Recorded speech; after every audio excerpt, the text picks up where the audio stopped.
first of all, let's go back to your basic premise that there was a pool of molten steel. I know of absolutely nobody, and no eyewitness who said so, nobody who's produced it. You'd get down below and you'd see molten steel. Molten steel running down the channel rails. Like you're in a foundry. Yeah, like lava. Like it was like lava lava from a volcano. Actually melted beams where it was molten steel that was being dug out.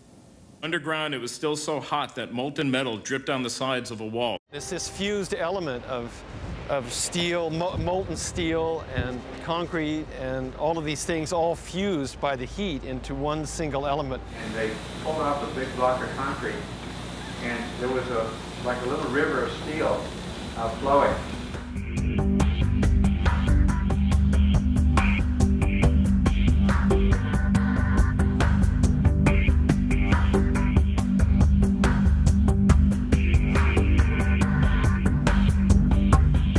Many witnesses, firemen and lots of people described the flowing molten metal, iron or steel, at extremely hot temperatures, and John Gross categorically denied their observations, so that because their observations don't fit his preconceived notion, he not only ignored evidence, he denied evidence.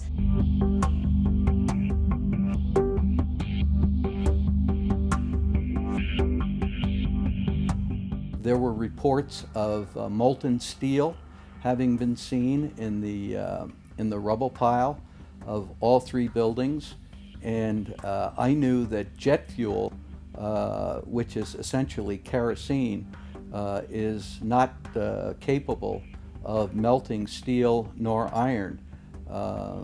Kerosene or jet fuel burns at less than 1600 degrees Fahrenheit, and molten steel needs at least 2700 degrees Fahrenheit in order to melt. In an office fire, you cannot generate enough heat to melt steel. And yet we have evidence of molten iron in the microspheres, in the rubble pile, and the metal pouring out of the side of the tower. I worked as in the project engineering department of the casting plant of Alcan, the aluminum company of Canada, one of the largest aluminum smelters on the planet at the time. And in that smelter we turned aluminum oxide into aluminum, molten aluminum. Molten aluminum is silver. It's not yellow, it's silver. It looks like mercury. The yellow molten metal that I saw pouring out of the south tower is indicative of molten iron. The official explanation of what happened there was that the heat from the fire supposedly softened the steel and thereby brought the buildings down. Well, second law of thermodynamics says, just like water can only flow downhill when it's poured on the ground, similarly heat can only move downhill. But with heat, downhill means from a region of higher temperature to a region of lower temperature. And the heat flowing uphill from a 750 degree flame to a 3000 degree puddle of molten steel violated the second law of thermodynamics. The only way that's known that a carbonaceous material can cause steel or iron oxide to turn into a molten metal is in a blast furnace. Yeah, and that's very different than what we had. So what is this molten metal? It's a direct evidence for the use of thermite. An incendiary used by the military, thermite is a compound of iron oxide and aluminum, which when ignited sustains an extreme heat reaction, creating molten iron. In just 2 seconds, thermite can reach temperatures over 4,500 degrees Fahrenheit, quite enough to liquefy steel. We know that open-air fires cannot burn hot enough to melt steel, but metal had melted at the base of the towers.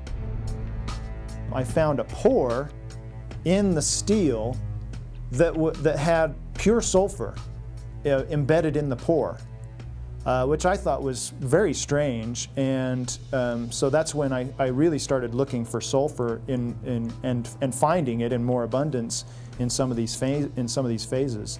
There's a government theory that calcium sulfate from gypsum boards was the source of sulfur, and that's wrong. Calcium sulfate cannot undergo any kind of a chemical reaction that produces the element sulfur, and we're not dealing with any kind of compound of sulfur. When we're talking about sulfidation, we're dealing with the element sulfur. There's a version of thermite called thermate, which has sulfur in the thermate, and what the sulfur does is it's sort of like salt on ice. And it just basically makes the steel melt at a lower temperature. And if you do a search on Google for thermite and building demolition, you can find devices that have been fabricated and invented that use thermite for building demolitions.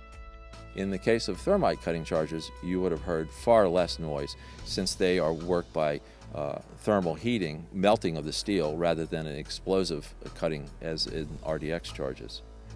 Overflights had detected with infrared camera 1400 degree Fahrenheit hotspots on the surface of ground zero, and that being there for a week indicates that there was something very hot going on below the surface. So thermite would also explain potentially the fact that the fires could not be put out at ground zero. The fires lasted for quite a while, but most importantly, they were deep within the pile, where people would expect that the environment was oxygen starved. And thermite could explain this because it has its own oxidant within. It's actually the metallic oxide that provides the oxidant to allow the incendiary thermite reaction to occur, even underwater.